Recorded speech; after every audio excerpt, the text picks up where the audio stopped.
Also, I forgot to introduce myself. I'm Jackson Malkus. I work at Friends Place on Capitol Hill. That's FCNL's guest house and civic education center. Thank you so much, everyone, for joining, and I'll hand it over to Amira and Mel to get us started. Yeah, go ahead. Well, hello, everyone. It's nice to be with you today. My name is Mel Duncan, and I'm working with Amira on a project for unarmed civilian protection in Palestine. And first, let me give you just a quick overview of what unarmed civilian protection is.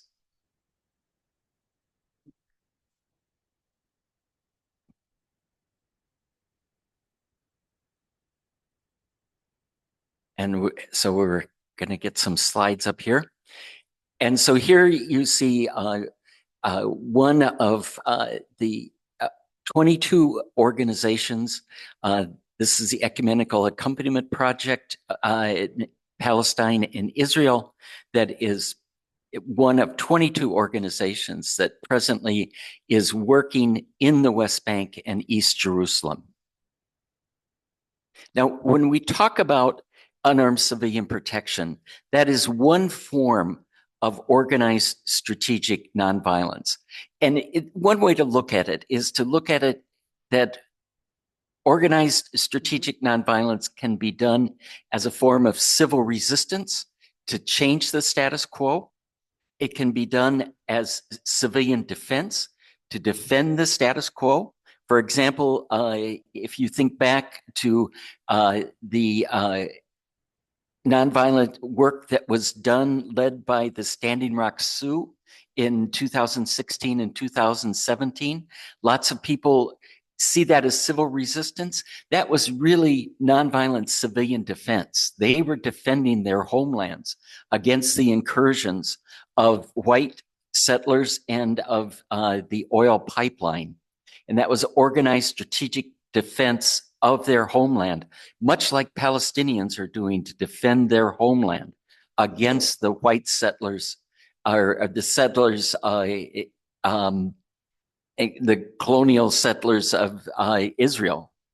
What we're going to focus on primarily today, though, is unarmed civilian protection and how that might apply in the occupied territories. There are now 61 organizations. Some of you may associate me with Nonviolent Peace Force, which is an organization that I helped co-found 25 years ago. But that is one of 61 organizations that we know of that are doing unarmed civilian protection in at least 30 areas of the world. And what that's done is not only provided protection and supported community-based unarmed civilian defense in many violent places in the world, but it's also created a reservoir of well-trained, experienced people who are ready now to help and work in Palestine. And so we've been studying and looking at what do these groups have in common. And there's many things that we found. This is not just soldiers who without guns. We're talking about peacekeeping that's very different. If you look on the left, that's what peacekeeping looks like in the 20th and the early 21st century. That's primarily what the UN thinks about when they talk about peacekeeping. On the right is what we're talking about. Strategic nonviolence, active nonviolence of people organizing to protect themselves and to protect their communities. One of the things that we found about UCP is that it is often women-led. It is always nonviolent. It is human-centered. It is people to people. It comes from the ground up. This is not a top-down imposition. It's based upon relationship and trust building, and it's been proven to be effective. We've been studied now, and it's proven to be effective both quantitatively and qualitatively. We know that local knowledge is crucial to our effectiveness. that it works through building strong and trusted relationships, and that the use of nonviolent strategies is not just unarmed actors, it is a set of proactive strategies.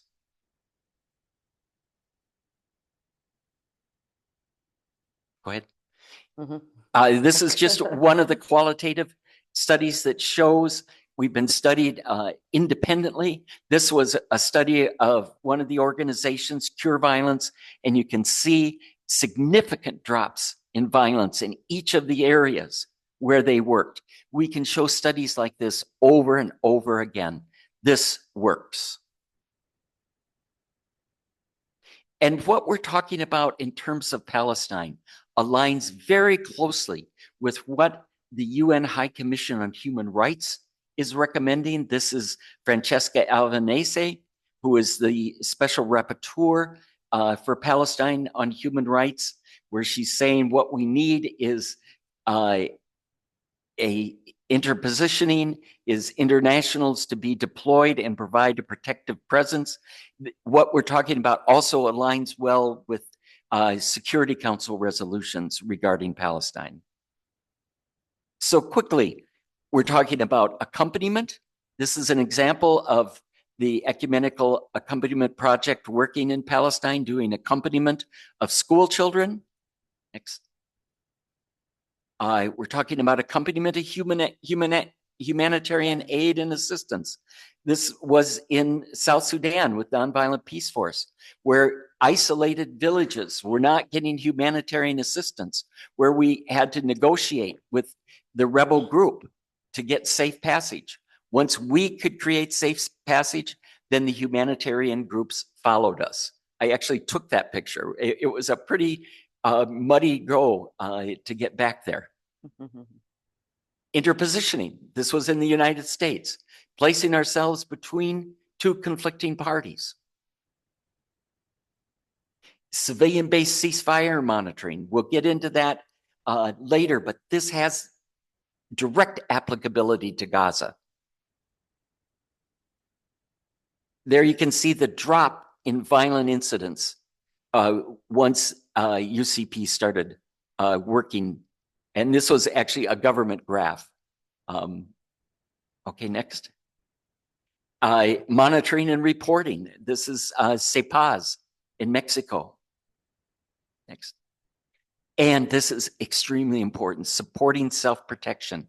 These are women in women's protection teams, of which there are now 60 working in South Sudan, who are doing things like preventing gender-based violence and preventing children from being abducted to become child soldiers.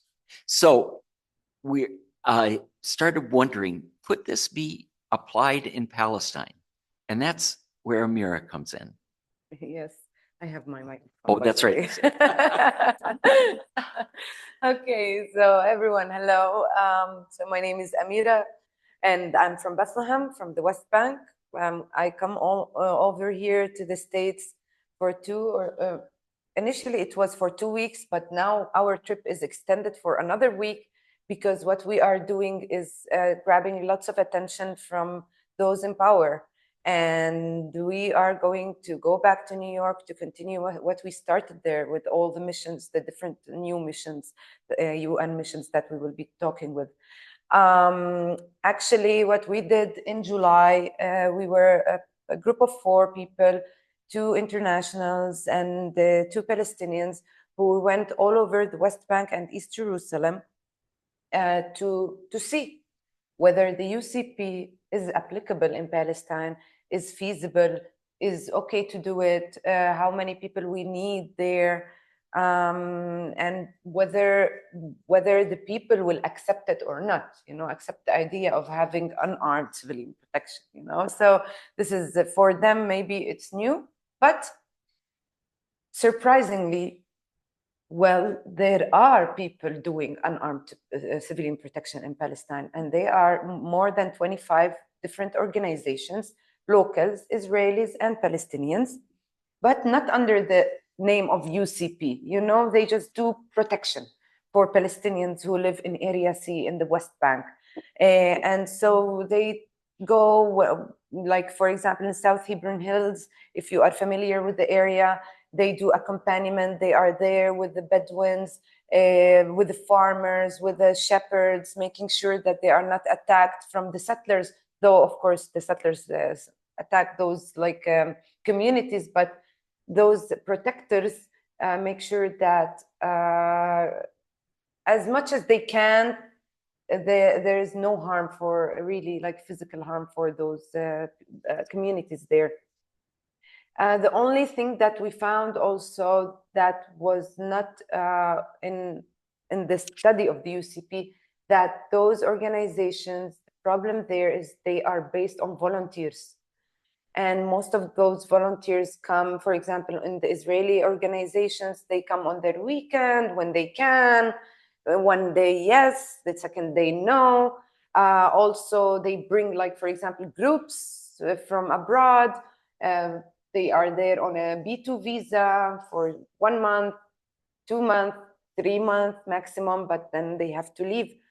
And UCP, if you want to do UCP and make sure it is most effective in any area, you need to make it longer period of time, because those who do the protective presence and do use the methods of UCP need to build relations with the community. That's the most important aspect of UCP, because if the community knows you on both sides of the conflictive areas, then things will calm down. And maybe later on Mel can talk more about examples on that.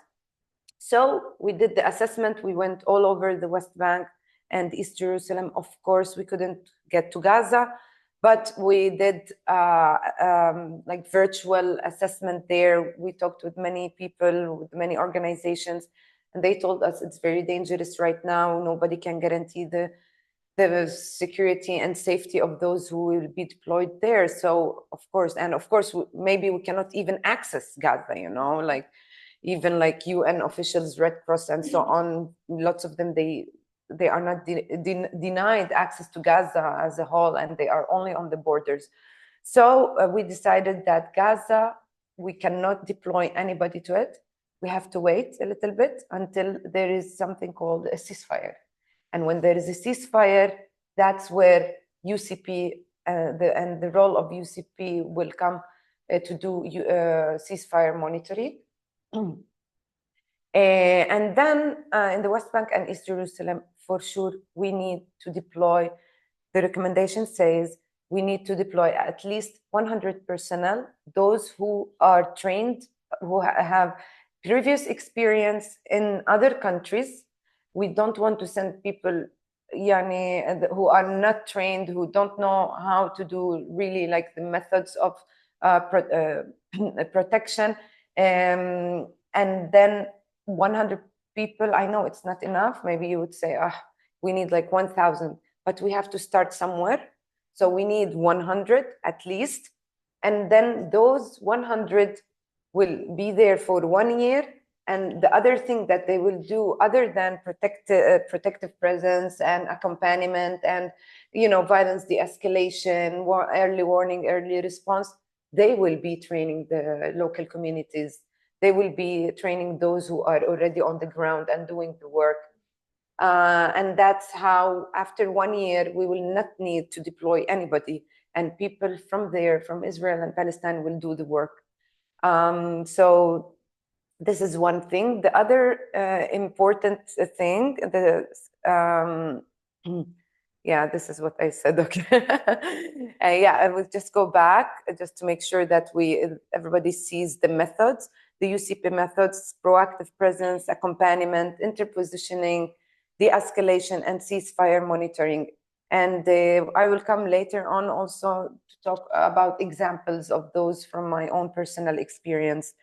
Go ahead. And then this is the training. And next, so I said like 4 or 5 slides without moving. So this next thing is those who are on the ground already, and if you are familiar with them, Like there are many names who are doing the work, like Rabbis for Human Rights, Combatants for Peace. Somehow Beit Jala is doing some of this work. Free Jerusalem. And if I start, like, I want to name the 25 or different organizations. So yeah, they are doing the work, but they need lots of support. They need lots of support in when we talk about organizing, coordinating their efforts, making sure that those volunteers are not anymore volunteers, but they are really getting paid and they are trained to do the work, and not just to get into, you know, the settlers and Palestinians, and then they will get beaten. You know, we don't want anybody get hurt. So we will do that also with the 100 personnel who we will deploy. This is okay. This is the picture of the map of Palestine, how it was since 1888 until today. And today, okay, this map shows until 2023. But if you want to see a newer map, a more updated map, you will see less green, of course, especially in Gaza, but like less green in the West Bank. When we went to do the assessment, it has. I was like, I didn't go to the Nablus and Jenin for, you know, for 1 year. And in July, I was shocked. I was really shocked. I was driving from Bethlehem, taking the assessment team. We went through, like, you know, near Ramallah, and then we wanted to go to the north. And the view that we saw on right and left side of the main road was shocking, even for me as a Palestinian. It was full of outposts. And you know what does it mean, outposts? Outposts mean that this outpost will become next as a settlement. They are just expanding and taking over the whole West Bank. We will not have that green in that picture. We will definitely be like small dots on the map eventually, if this stays and these settlers are just expanding and this government is allowing them to do so. This is the apartheid wall in Bethlehem. If anybody who went to Bethlehem and Beit Jala will see those views. The picture on the upper right, this is the view from my house every day in the morning. When I woke up, I see that wall, apartheid wall. Before the 2000s, we were able to go just walk, go, you know, in the woods and play there. And now we are not able. And this bridge is a bridge that connects the southern settlements with Jerusalem. And this is only Israeli only road. So me as a Palestinian, I can't go on this road, though it's built on our lands in Beit Jala. The left upper picture is the wall in Bethlehem. In the middle of the main road, they built a wall, claiming that that area behind it is the Rachel Tomb area. Though before the 2000, I remember so well that nobody cared about Rachel Tomb, who they are claiming it is Rachel Tomb.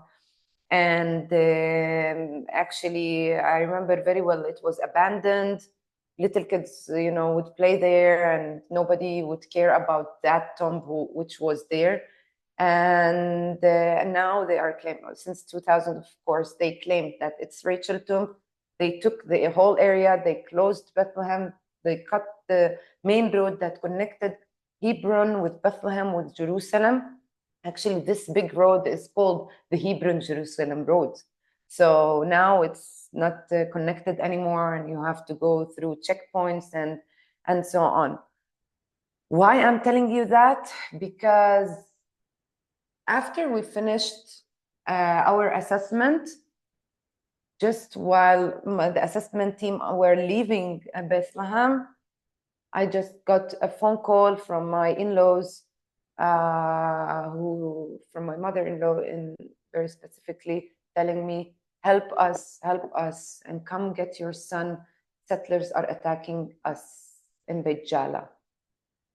And I went running because my son, who's 9 years old, Ramzi, was there. And the moment I arrived to the land, I saw my son standing outside the land, and in his face, in his expressions, anger. Those settlers took out all his toys from the land where it's their land, my in-laws' land, took all their toys and crushed it under their cars. They just did it in front of his eyes, and made him see it. It's just like, yeah. And it was a very difficult moment on how can I explain to my son what's going on. Those, for him, Israeli Jewish neighbors, doing this for him, he wouldn't understand what does it mean, a settler, a radical, a right wing, For him, those are Jewish Israelis, because they speak Hebrew and they were wearing kippah, for example, and they have, like they look Israelis. So it was very hard for me to explain to him, but since that moment, I promised myself and him, I will get back that land. It doesn't matter. And one of the things that I'm doing here is trying to get our land back by spreading the word, telling the world about those settlers, and making sure that those settlers and whoever is behind him, the Jewish National Fund, the Haminota, whoever is sanctioned. So whoever is working on sanctions and listening to me, contact me. I can put you, I can give you all the information that you need to sanction those people. I have all the evidences. I have all the pictures. I have everything that you need to go and sanction those people. And we don't want to sanction individuals only. We want to sanction those who fund it all, So yeah. So went to that land. Sorry, sometimes it takes me a while to explain something because it's really important. I just cannot not explain it for you. So I took away my son, gave him to my mom, and went back to the land to make sure that they are not being harmed. And the first thing they did actually, my family, my in-laws are Israeli citizens, so they are Arab Israeli citizens. They are also Christians. I am Christian Palestinian. And they also have a French passport. And also they have official papers and land registration for that land. So imagine all these factors didn't help us in front of those settlers. Nothing helped us. Not being a Christian, not having the land registration, not being Israeli citizen even. And for me, I was like holding my American passport, telling them, hey, I have American passport. Also, that they didn't care. So, for them, that doesn't matter. Nothing what you have, as long as they are backed up by the IDF and the government, you cannot do anything. So the father of my son, Jad, called the Israeli police because he is Israeli citizen. So he called the Israeli police for protection. And the Israeli police really came, like in 15 minutes, they were there. And guess what? They arrested him. They arrested him. Yes, my ex-husband. They arrested him and took him away and gave him a restraining order from the land. Just like that, because they can. And who was left in the land? All these settlers. And believe me, they are not adults. They are kids, 12 and 13 and 14 years old. One adult only, one of them was the adult. His name is Lior Dal. He's from Argentina. Actually, he speaks very Spanish. And every time he sees me, he tells me, hola guapa, And he's with weapons. And when they first attacked, he was accompanied with the head of settlements in Gush Etzion, another radical, person from the settlements nearby. And then the IDF were there, and the IDF were protecting those settlers. Actually, they were not protecting them. I asked the soldier there were two girls. I asked her, like, excuse me, my in-laws are Israeli citizens. You need to protect them. Those are violent settlers, with knives and with weapons. And she said, I have like videos about that. Well, you know, we are here to guard the settlers. She was like, you know, very honest about it. We are here to guard the settlers. And I told her, what about the other family? Well, we didn't get the orders to do anything for them. You have to step out from the land, and those settlers have to settle in. Just like that. So we were left alone, 3 women, because they took away Jad. My son, I sent him away. My father-in-law, we also sent him away because we didn't want, he's a man, so we didn't want for him to be, you know, in front of those settlers. Maybe they would shoot at him or anything, or harm him. So we sent him away. We were left 3 women all alone in the land, me, my sister-in-law, and my mother-in-law, in front of those little crazy kids with knives, and one of them actually attacked us. Thank God nobody like was really physically hurt, but he like was like, you know, doing like this with the knife. And the only thing I could only think of, I couldn't, like, the church wouldn't help. The Palestinian Authority wouldn't come that area because it's Area C. The Israeli police, they took away Jad. So I was only left with those who I did the assessment about, the UCP. So I called everybody who I knew, who I did an interview with last week. But this time I told them, listen, I'm not interviewing you again. I need help. Come, hurry up, come, you know? And they were shocked because it was the first time that anybody called them from the Bethlehem, Beit Jala area, and a Christian family, you know, like it was very strange for them. And because most of them, they are like down South Hebron Hills or in Qusra, Nablus. So really, it was really for them shocking. But anyway, in 2 hours, I had more than 20 people with cameras coming to the land, protecting me from those violent settlers. And trying to do interpositioning between us and the IDF, trying to convince the IDF that, listen, what you are doing is legal.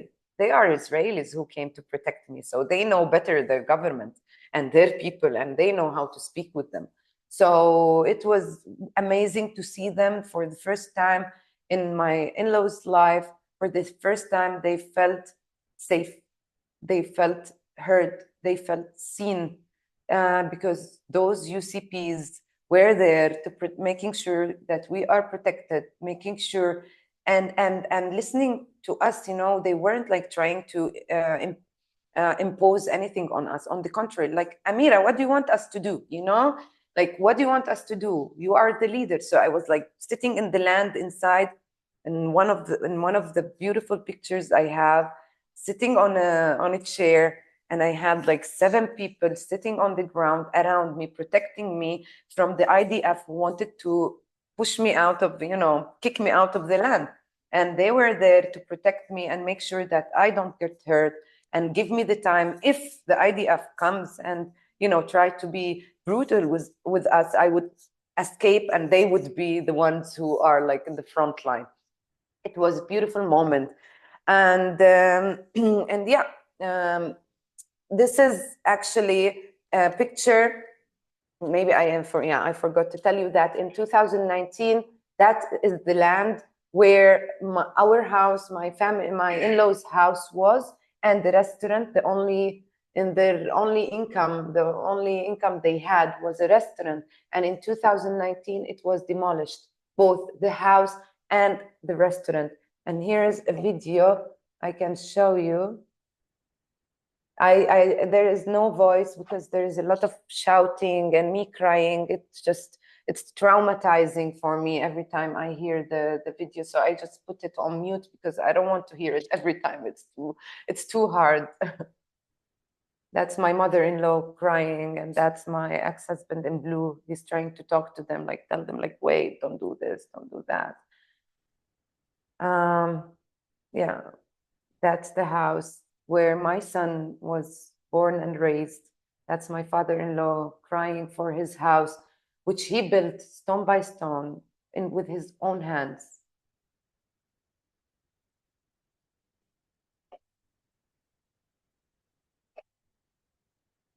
Yeah, it was hard. Because they can. There is no other excuse. Because they can. They didn't have a demolishing order for the house. They just demolished it. And who did? The Israeli IDF. The Israeli military. Okay. So yeah, that's the house, beautiful house we had, and that's how it is, just nothing. And this is just a very short story about the settlers, and then coming back under the protection of a foreign military and police. That's what these Israeli settlers did to a Palestinian family in the occupied West Bank. They hijacked this Palestinian property with the full backing of the Israeli military and police, who act like personal bodyguards for these settlers. In protest, Palestinians and international activists have been demonstrating outside of the land since the settler takeover began over a week ago, which has not been taken kindly by Israeli forces, who have since declared the area a closed military zone, but have shown no paperwork to back the declaration. Not that it should matter, since the West Bank is internationally recognized as Palestinian land. And while the military throws sound grenades, assaults, and arrests peaceful protesters and journalists, the settlers are treated as immune to the alleged military order, coming and going as they please. Welcome to Israel's democracy. Sorry, I mean apartheid. yeah. Imagine if I'm sorry. Yeah. So that video can show you a little bit how it has been for us since the 31st of July. On the picture down, you can see the settlers, little kids with the adult one wearing IDF uniform, though he is not in the IDF. He's just wearing the IDF uniform because since the 7th of October, the settlers became as one as the IDF. They can do whatever they want. They can even come and beat you first, of course, arrest you, take you in a civilian car and take you to the Israeli army. So they can do it and nobody can tell them no. They have been very, very violent, and especially after the 7th of October, and especially after Ben Gvir took over the internal national security. I don't know in English. Yeah, I think that's the name for it. Yeah, on the left-hand picture, if you see, there is a man standing in like gray, shirt. He's Ofer Kasif. He is a member of Knesset, Israeli member, came and was like talking with the military, telling them what you are doing is wrong. Like this, we have the papers, and he showed them even the court protocol, the Israeli court protocol we had with us.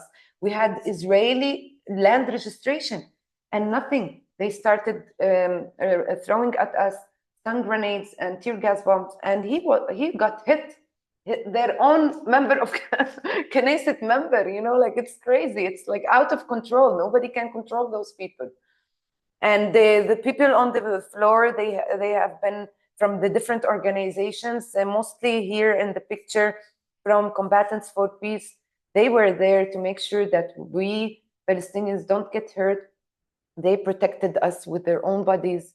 And try to do something, but unfortunately nothing until now, nothing. And as we speak, yes, like just yesterday, I got the news where those settlers got a caravan into our land, and guess what?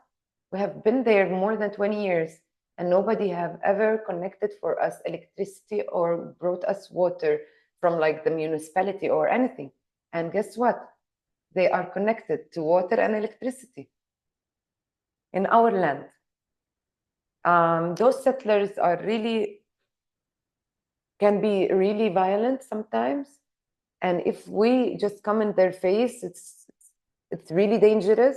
But if like UCP interfere there are different methods that have been proved to be successful and make effect, then that's what we need, really. Like nothing else we can do. Even sanctioning, like we are really, like there's a lot of settlers who were sanctioned by the United States, and guess what? They sanctioned this one person and that person and that person.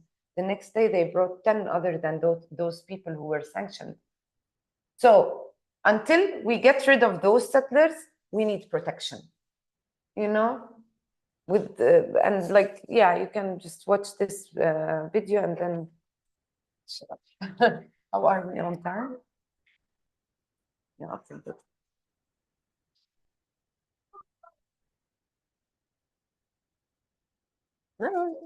That's me.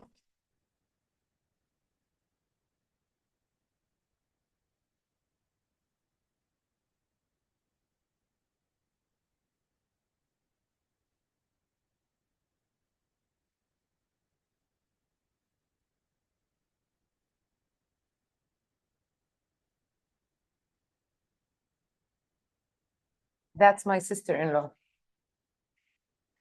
اللي صار اليوم اعتداءات من قبل المستوطنين وكمان من قبل كلابهم. واجت الشرطه وطبعا زي ما سمعنا ومعروف الشرطه والجيش بالاخر طلعونا بدون اي وجود اي شيء قانوني او اوراق قانونيه اللي يعطونا اياها بالنسبه للموقع العسكري اللي بيقدموا فيه. فهذه الارض هي ركنها اهلي وطفولتي فيها. انا بالنسبه لي بالنسبه للعائله وللخطاب ما راح نتنازل عنها ولا راح نوقف هون، راح نضل مستمرين هناك روحي هناك وين انا البيت وطفولتي كمان. كثير انبسطت اني انا وجدت هناك غصب عنهم، فصراحه شعور كثير حلو، وان شاء الله راح عن قريب نرجع. Yeah.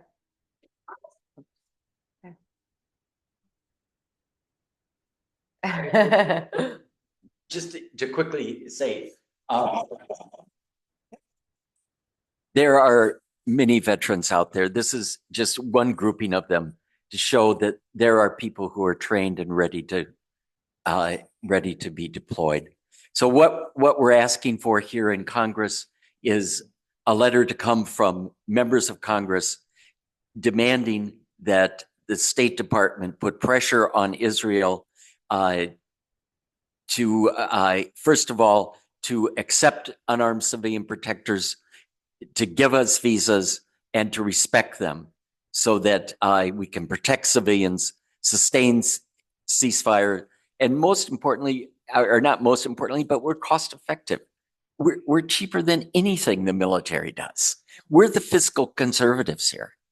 But it does cost money. Overall, for a year, we would need around $8 million.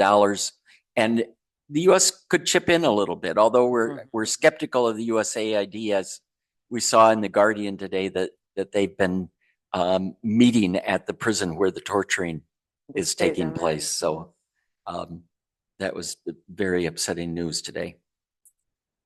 And among the things you can do, we're all volunteers on this right now.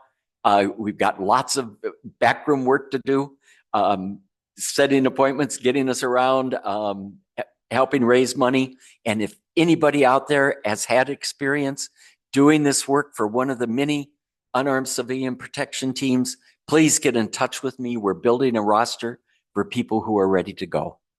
So thank you. And let's have a conversation. Oh, but first of all, let's not forget our old friend here. You know, he said we're constantly amazed at new discoveries in the field of violence, and think of what. Yeah, I mean, instead of sending 100 soldiers to Israel, I mean, that's another seal that's being broken. Perhaps the U.S. instead could pay for 100 unarmed civilian protectors. Yeah. But Gandhi and I'm sure many of you maintain that far more undreamt of, seemingly impossible discoveries will be made in the field of nonviolence. And that's what we're doing.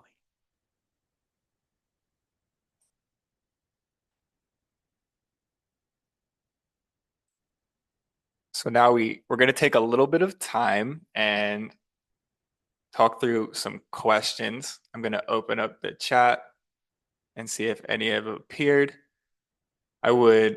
Deborah White asked, these are great slides. Will we receive a copy? Is it okay? Yeah, of course. Of course. They have like videos and pictures. Yeah, sure. Yeah. Show them. Yeah, you can do the work like that we are doing and showing them to your communities, showing the story. I can give you more things. I have actually a drive where before you send them the PowerPoint presentation, I can share with you a link of a drive where I put all the pictures, all the videos since the 31st of July until today. And most of them, I took them myself, like, was there following the settlers, showing you little kids who are with knife, who are actually, I missed that very important information. You know who are these kids? They are kids at risk. They are kids from the system. They bring them in to do, social work in those settlements and on those outposts. So the government is using their kids, and that's why also we are coming back to New York next week to go and talk about this with the UN, with those who are specialized in the children protection and child labor and so on. We're going there to talk about this. Honestly, they make me feel very sad. Little kids, instead of being hugged and given opportunities and better future, they are sending them to do this ugly work in the West Bank. That's horrible. Yeah. I want to invite people joining online to raise their hand if they have a question and want to ask it. I'll invite friends in the room to ask a question if they want to as well. And if friends in the meeting don't have a question, I have questions that I would love to ask as Please, well. go ahead. So I will ask a question, and if you're joining online, please just keep your hand raised so we can get to you next. This is a question for Amira and Mel. In the face of all of this violence being inflicted upon Palestinians and the ruthlessness with which it's being implemented, both of you are committed still to this idea of peaceful resistance, nonviolent resistance. Why is this so important for you guys as they approach and best approach to take with what's going on in the West Bank and Palestine as a whole right now? I will say something very small about my own experience with nonviolence. I believe that nonviolence can affect more the heart and can affect more people and can change people from the worst scenario or the worst version of that person to a better one. And I saw people changing. I saw people who, in some cases, one of them where I was sitting doing an interview once, I saw a person who wanted to blow himself in a suicide bomb in Jerusalem. The last minute, he changed his mind because someone in front of him treated him nice. He changed his mind. Didn't blow the button, didn't press the button. And being in nonviolent also includes being nice to people. Yes. Being nice and loving them and showing them care and love. And that's where I believe that nonviolence will and can, if we were more. The problem that the violence out there and those who can have the power and the machines are louder than us and they have more money than us, and that's the only thing. But we are more than them. If we gather and we stand together, united against that in our nonviolent resistance in all the world, it's not only Palestine and Israel, in South Sudan, in Iraq, in Ukraine, in Russia, whatever you want, then human beings can win. But it needs a little bit of courage and not to say, this is not my issue. I'm very busy. No, this is all this issue is all our issue, all of us, not only Palestine and Israel. So yeah, you can Be nice. Be nice. I've tried to commit my life to nonviolence, But I've wondered if I was purely a pragmatist, I probably still would say, because it works and it's the most effective approach that we have. And I've seen it work. I've been in some really violent places in my life, and I've seen it work. And I've seen it work over and over again. It doesn't work all the time. If anybody sits in front of you and says this works all the time, don't believe him. But I've seen it work a lot of times in a lot of violent places. And I've seen some pretty violent people transform, never as dramatic as the example you just gave, but we change people's hearts. And nonviolence has the opportunity to do that. Violence doesn't. Next. Thank you both so much. Hassan, yeah, you want to ask? Thank you both so much. I've had the real honor of even being in a few meetings with you. I'm wondering, can you tell us how are you being received on Capitol Hill right now? You're sharing. I almost like was crying hearing Amira speak yesterday at some of these meetings about what's happened to her family, in her home, and her son. It's terrifying. How are you being received on Capitol Hill, and what more do you need from our community to kind of uplift this really important message right now? To start with how we are received, actually, it was very, very surprising for us because before we came here, we had a long week explaining to people in DC who were trying to, organize for us meetings to try to explain to them that this is important and the people in the capital will listen to us. They were like, no, let's talk about sanction only. Forget about the UCP. UCP is not very important, No, but listen, like this is really important. Like, and they didn't believe us. And guess what? That person who didn't believe us, if he's watching us, he was with us yesterday and he said, okay, wow. People, first of all, they don't know what does it mean, UCP. So we are there to explain to them what is UCP.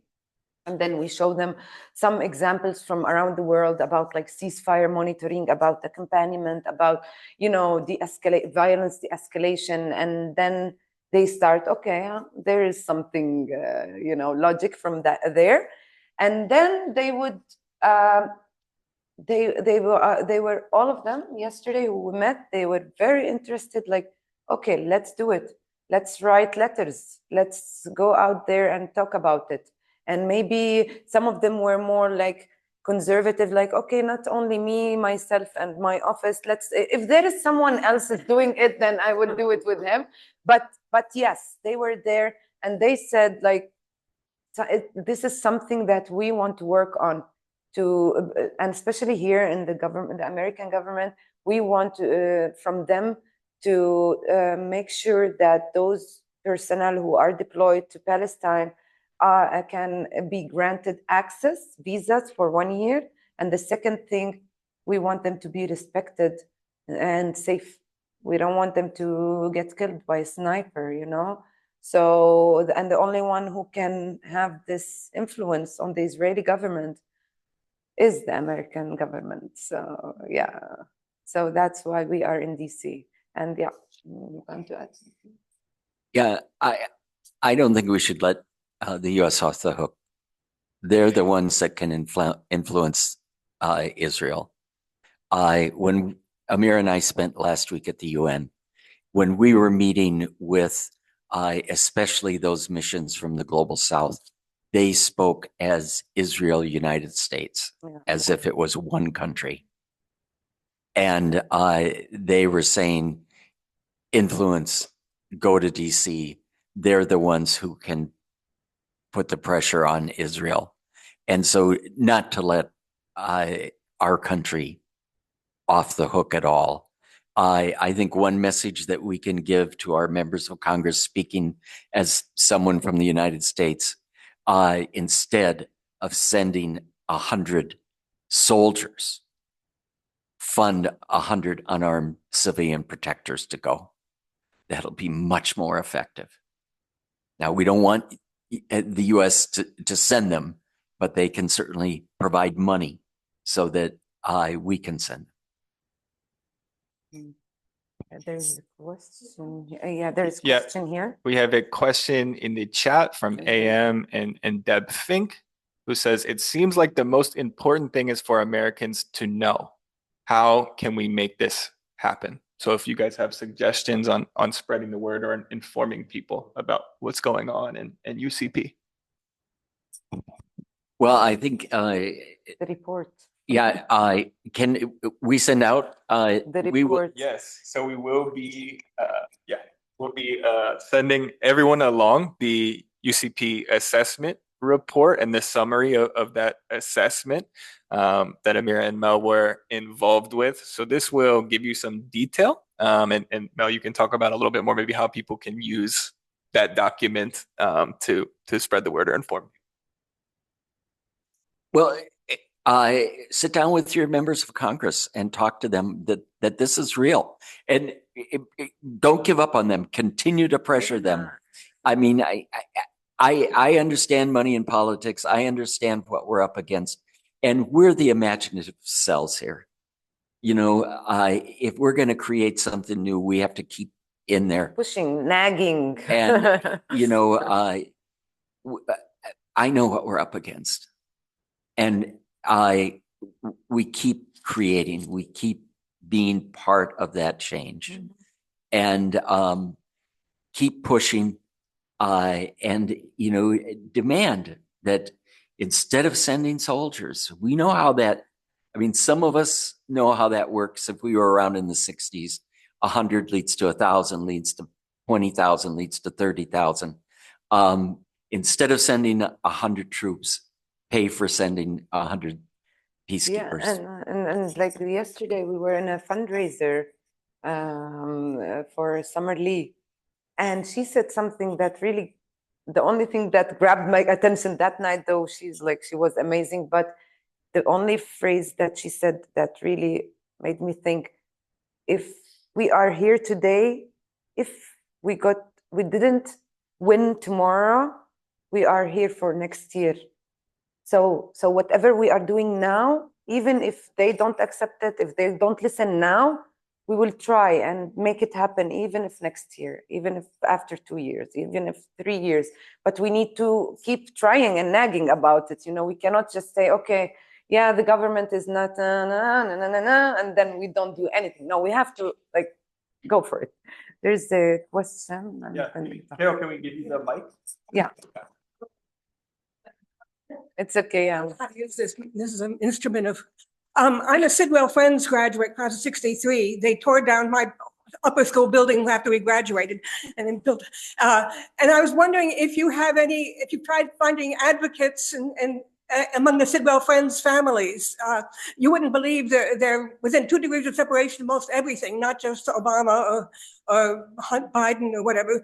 And if you could get people out, you know, in their hearts to be on your cause, you could create an awful lot of things, both publicity and money. I mean, they have so much money now, they're building the next one, you know, and you wouldn't believe how they raise the tuition, which is why I'm a graduate of Alice Steele Junior High also. But so these are the non-governmental, but same culture that you ought to be getting on your side and getting to know and be known by. I have a related question. My question was similar about a different group. I'm Lauren. I'm Deputy General Secretary of CNL, and I'm also a member of the DC Peace Team and do some UCP in DC.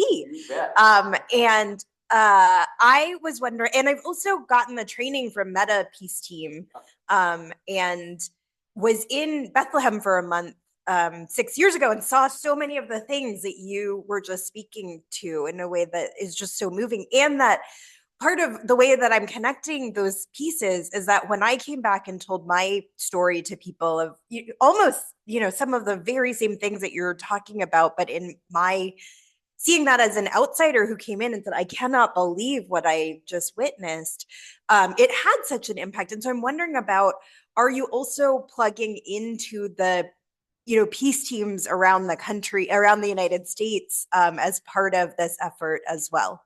Yeah.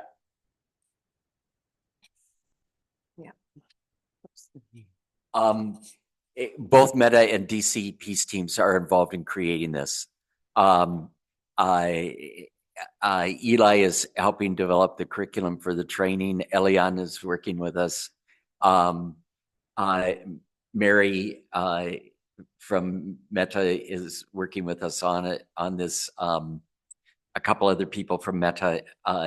This is involving the various groups because we need everybody. And if you have experience and want to spend a year, please. Yeah. And if you could get us access to lists at Sitwell that we could get it.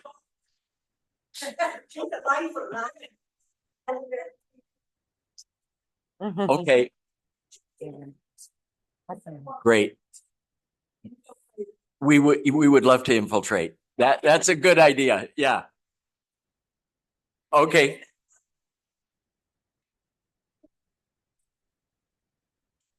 All right. Yeah. We'll take one more question from Hassan in the room. Yeah, and they're coming here because they need our help, so we want to give you suggestions, but we're willing to take suggestions and kind of do the legwork for you, because that's, I think, what they really need, because they're just a scrappy volunteer team, but small but mighty. Not just. We are scrappy. And they are just. Yeah. So one thing, if we get this letter going, that is the chance to really build public awareness, because then we have an ask. A bunch of folks can reach out to their members, try to get that. Once the letter is formally released, then we get the media to cover it. We can reach out to the Huffington Post. We can reach out to the, all of these media outlets. It would also be good to have a link where people can get more information, donate money to actually pay for the 100 peacekeeping folks. Sorry, I'm not down up on the lingo yet, but I know I just wanted to suggest that when the letter happens, which I think it will, based on all the conversations, you've been laying the groundwork. That's the moment for our community, people that are in this Zoom room, that are here in the audience, can really help amplify the effort and keep the momentum going. And we want to do that. And I should say that our sisters and brothers at Nonviolence International are our fiscal agent, and there is a link at Nonviolence International to donate and receive a tax deductible as a tax deductible donation. The goodwill of FCNL and AFSC and Nonviolence International and Meta and DC Peace teams. Yeah, actually, the co-director of the co-director of Nonviolence International was on the assessment team. He's Sami Awad. He was with me in Bethlehem doing the assessment, and we're gonna thrive on the goodwill of so many people. If you guys are both okay with it, can we take one more question? For us, it's on mine. Yeah. Okay. So we have FFM Library has their hand raised. Please go ahead and unmute yourself and pose your question.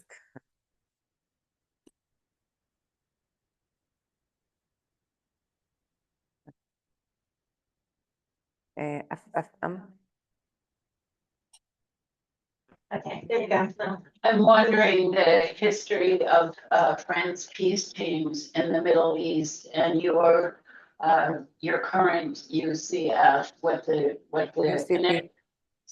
UCP, what the connection is, and how you perceive the difficulties or are dealing with them differently. What I can say is the connection's direct because David Hartso is one of the people that's helping to put this together. And so David, as you know, is directly involved in the Friends Peace teams and just about everything else. But David's directly involved in helping to shape this effort. Oh, good. Yay.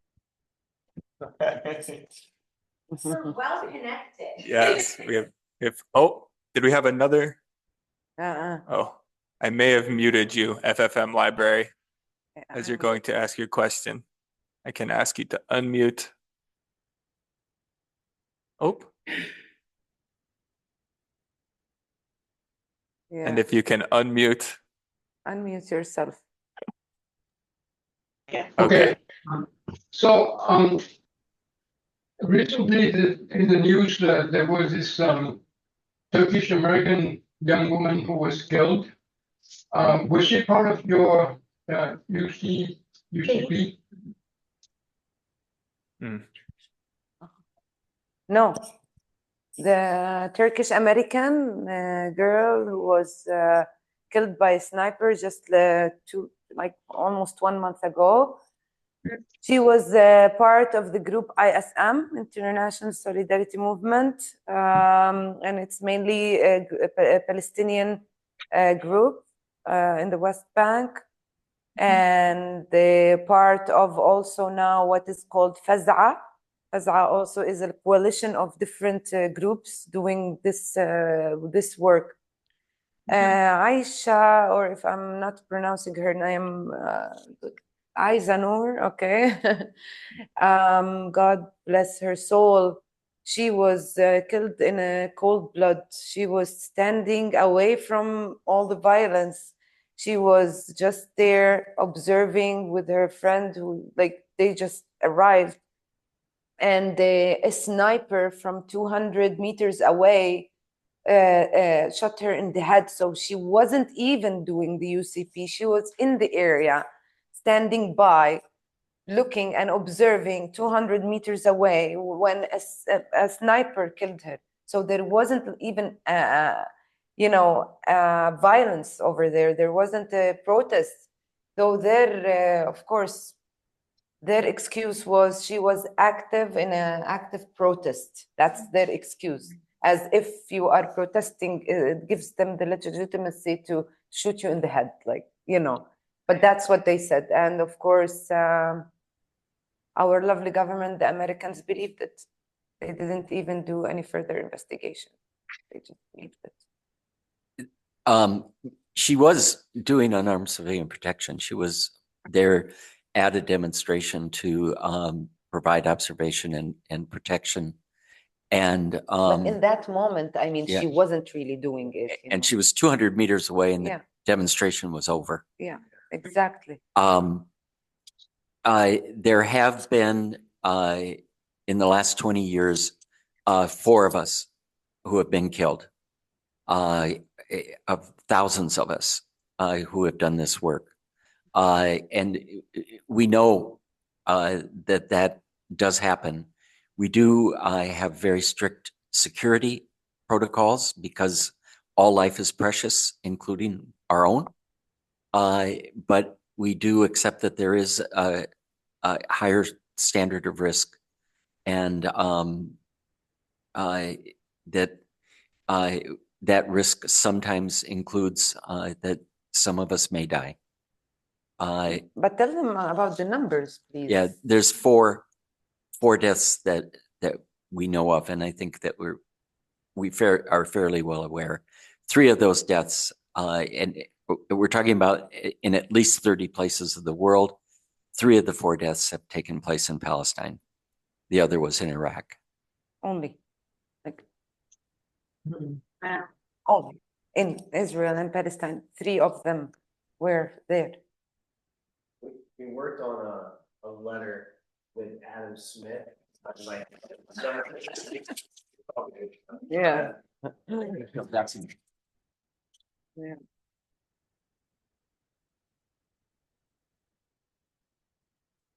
Yeah, I was just gonna give more context because we worked hard on a letter with Rep. Adam Smith that was signed by over 100 members of Congress. asking for accountability for Aisha Noor's killing and looking for the DOJ and the State Department investigation. We still don't have a response from the administration, but that's an interesting coalition to maybe even follow up with about the UCP. Just like looking at the 100 members that signed that, like you've already spoken for accountability on people doing this work. Can we help fund it so more people can do that work, or not just fund it, but also ensure that other people doing that are safe. So I think just light bulb just went off. That might be a really interesting conversation. You haven't met with Adam Smith yet, have you? We can work on that. So I want to invite our guests to share any closing words to tie in the conversation, anything they want people to walk away with fresh and present in their mind as they leave this conversation today. One of the things I really am asking people to really educate others about unarmed civilian protection and how important it is. Because if we cannot stop weapons, to Israel, at least we need to give protection to the Palestinians, including my... I know, but it's more difficult there, There are not only Israel involved there, it's more than that. Everybody knows that. It's another 1 hour we can talk about it. So yeah, at least we do whatever we can do, but this is important. Like unarmed civilian protection is very important. It affected me and my family and how we felt. It really prevented us from going to jail for many years because they could put my sister-in-law in jail for accusing her of running over a settler, but because of UCP, they couldn't. The next day, she spent one night in jail only, and the next day she was out and all charges against her were dropped because UCP was present.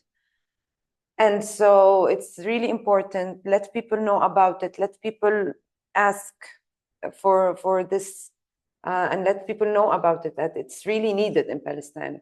Send UCP to Palestine and make it, in the demonstrations. Yeah, I mean, it needs to be that big and that known so we can make it happen. And those in power take us seriously. They already, but more seriously. And this will happen. This has been a recurrent vision that has occurred and recurred, and we've seen it grow. We've seen it grow dramatically. It will continue to grow. They can try to beat us back. They can kill some of us, and we'll come back stronger. And we'll continue to do that because truth is on our side, because nonviolence is stronger than any of the violent ways that they try to use against us. And just as we see more and more organizations are using these methods, we haven't gone out and organized them. People are using them spontaneously. We'll continue to grow, and this will happen. Mm-hmm. Thank you both so much. You guys are incredible. You're doing incredible work. Thank you, everyone. Yeah, thank you everyone for joining. Please use that link to donate to support this project. Please do talk to people in your life about UCP and spread the word. Please talk to your elected officials and get the conversation started with them so that they can become aware of this. And continue to get yourself informed and rally others around this cause to protect innocent people in Palestine. We'll be following up with all of the links we discussed today. We'll share out the slides. We'll share out contact info for Mel and Amira so you can figure out more how you can be involved in supporting this. And lastly, as we close out, I just want to shout out to one of our co-sponsors, Churches for Middle East Peace, who spread the word about this conversation today. They have an upcoming web series about some of the struggles that other Palestinian Christians are facing in the West Bank right now. Olivia is sharing the link to that in the chat. Over the next couple of weeks, they're going to have several conversations that might in some ways be similar to this one. So check those out. We'll be following up with that link as well. And here at Friends Place next week, Monday, October the 21st from 6 to 8, and also available online. We'll be having a conversation with peace activists with Salt of the Earth, Israeli and Palestinian peace activists who are going to have a kind of open dialogue about their experiences in Israel and Palestine, some changes for them and their vision for a peaceful future. So please do join us here at Friends Place if you're in the area, or join us online for that. Thank you again, Amira and Mel. Appreciate you guys so much. Thank you everyone for joining. And I'm sure we'll see each other soon. Thank you. Thank you.